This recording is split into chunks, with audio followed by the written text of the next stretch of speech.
was on a morning hike in Los Angeles thinking about intentions. What would be my intention for today, for the rest of this year? And then I see this sign in front of a tree, and it grabbed me. It stuck with me, and then by the time I get home, I'm looking up interviews with NASA astronauts talking about their first time seeing Earth from space and how that changed them. We really do all exist on one small globe. And when you get out 240,000 miles, it really isn't a very large Earth. Allowing us to see the world in a way that is impossible through any other means. It's an entirely different perspective. You're not looking up at the universe. You and the Earth are going through the universe together. That feeling of mine that perhaps we wouldn't get back there, which of course would be natural, if you can only transform that into everybody on the Earth, that they really don't understand and realize what you have here until you leave it. Most of us can't leave Earth. No one can permanently. And that means we've got to start changing our habits. I mean, just ask a climate scientist. The time to act, right now. And if we don't? Well, people will be here, but it's probably not the planet that we want. The record-breaking heat, the extreme drought, the wildfires, all of those things are happening now. So it's not this faraway threat.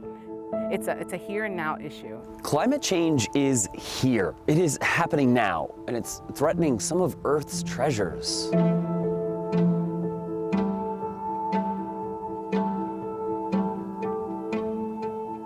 Our planet's endangered places weigh heavily on Melissa Burt. As a climate scientist, as a mom, as part of the group Science Moms.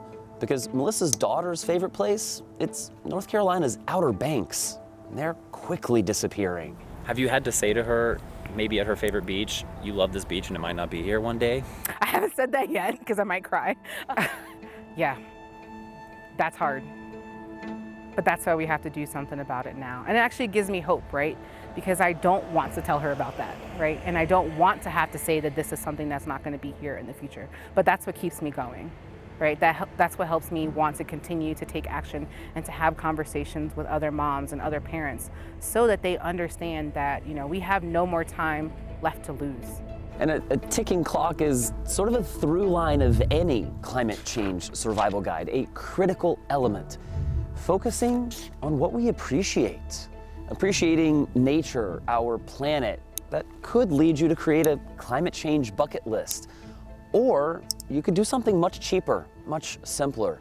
It's something I do a lot. It's something Melissa Burt does with her daughter. We really take the time to go on nature walks. She loves going on nature walks. She loves picking up the leaves off the ground and picking up the acorns off the ground.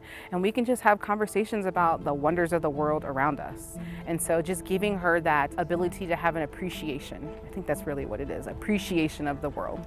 Appreciation is one of my new intentions. I mean, listen to what Louis Schwartzberg learned from creating these beautiful time-lapse videos of flowers blooming. Beauty and seduction is nature's tools for survival because we protect what we fall in love with. It opens our hearts and makes us realize we are a part of nature and we're not separate from it. We are part of nature. And even some astronauts did not fully get that until they left the thing we're part of. 1, 0, all engine running. Liftoff on Apollo 11. I mean, Neil Armstrong had something on his mind when he got home from his historic Apollo 11 flight. It's one small step for man, one giant leap for mankind. I stood in the highlands of this nation near the Continental Divide, introducing my sons to the wonders of nature and the pleasures of looking for deer and for elk.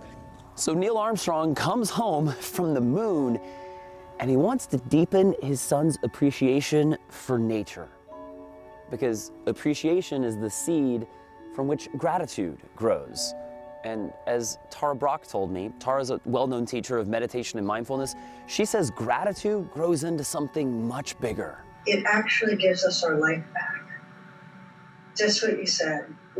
Typically we race through situations and we don't pause enough to sense, well, who am I with and how might they be struggling? And we don't pause enough to appreciate each other, to look in someone's eyes and sense their sincerity and their goodness.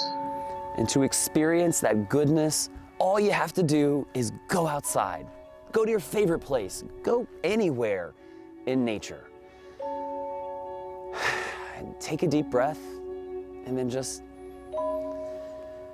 feel the sun on your face.